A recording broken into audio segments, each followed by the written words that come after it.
Okay, we're on unit 6 now. So it's actually a really short unit. It's only 3 lessons. And then there's going to be a review of some old concepts as well, which is going to be kind of good for us here at the end. We're so close to AP test. So this unit is about springs, which I took out of the energy unit. There's a lot we can do with springs and energy, but I put it with harmonic motion because springs are an example of harmonic motion, and we're going to learn about that in this quick unit here. So harmonic motion is going to be a bit more of a specific type of oscillations. So anything that oscillates is the back and forth movement of an object around an equilibrium point. So a point of rest, and it just goes back and forth over that point. There's some vocabulary we have to know when talking about oscillations.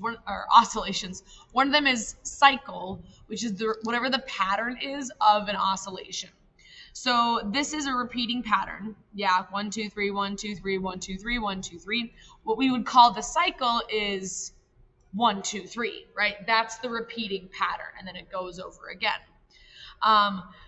When we're talking about waves, which you're going to see a little bit of in this unit, thankfully it's pretty minimal. You guys should know the sine curve and cosine curve. You know that repeats over and over and over again, right? So what we consider to be a cycle is we have the beginning, right? And then it goes up, and then it comes back down, and then it repeats, right? So we would consider this pattern right here to be one cycle. Technically, depending on where you're looking, we can consider from like here to be a cycle, right? Because this pattern also repeats. But whatever it is, it's what we're calling one repeating pattern.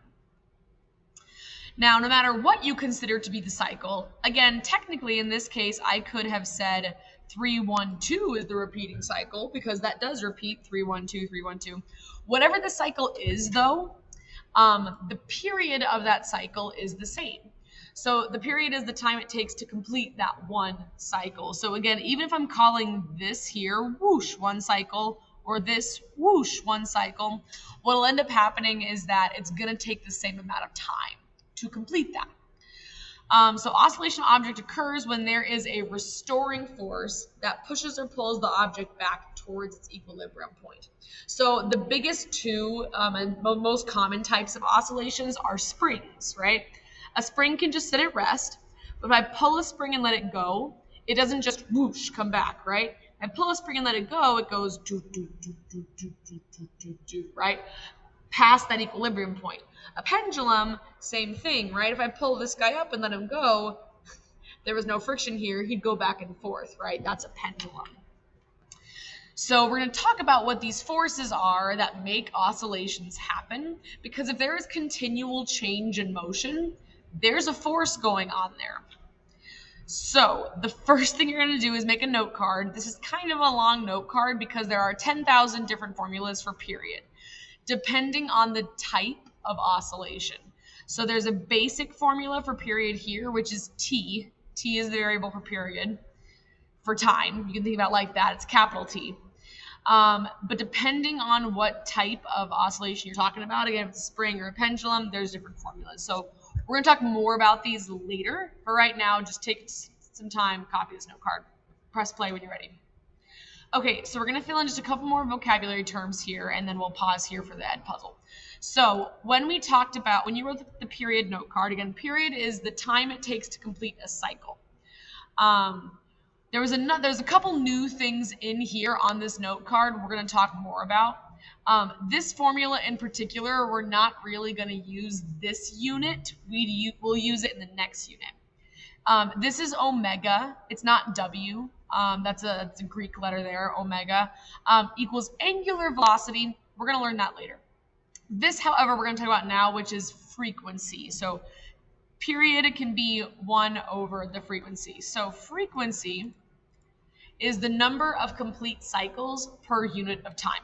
How frequently do we complete, how many cycles can we complete in a certain unit of time? So frequency does equal 1 over the time period, which means that time period equals 1 over the frequency, which means if I have these two things equal to something like this, what would I call F and T? They are inverses of each other. Yeah, if I flip frequency, I have time period. If I flip time period, I have frequency. Now, the units for frequency is hertz. You may have heard this before, which ends up equaling 1 cycle per second. We could change the time period, but very often, again, our time periods are going to be in seconds. So if I have a frequency of 2 hertz, that means I'm going to go through 2 of these patterns. 1, 2. There we go. In 1 second. Yeah, 2 hertz means this happens in 1 second. That's 3 patterns, actually. That's 3 cycles. Whoops, that's 3 hertz. This is 1, 2, 3. If that happens in 1 second, that's 3 hertz. Okay, a couple other last vocabs here. And again, we're just going to talk more about this in class. This is all just writing stuff down. So, last couple of vocabs we're going to read about or see in problems is going to be amplitude. So amplitude is the magnitude of the maximum displacement from equilibrium of an oscillation. It's just how far it can possibly go from that equilibrium point. How high is my wave, basically. Because amplitude is the magnitude of the displacement, that means it's always going to be a positive number. Even though, for example, again, my wave goes up and it goes down, and both of those ups and downs could be considered amplitudes. We talk about it as being a positive number, even if it's up or down.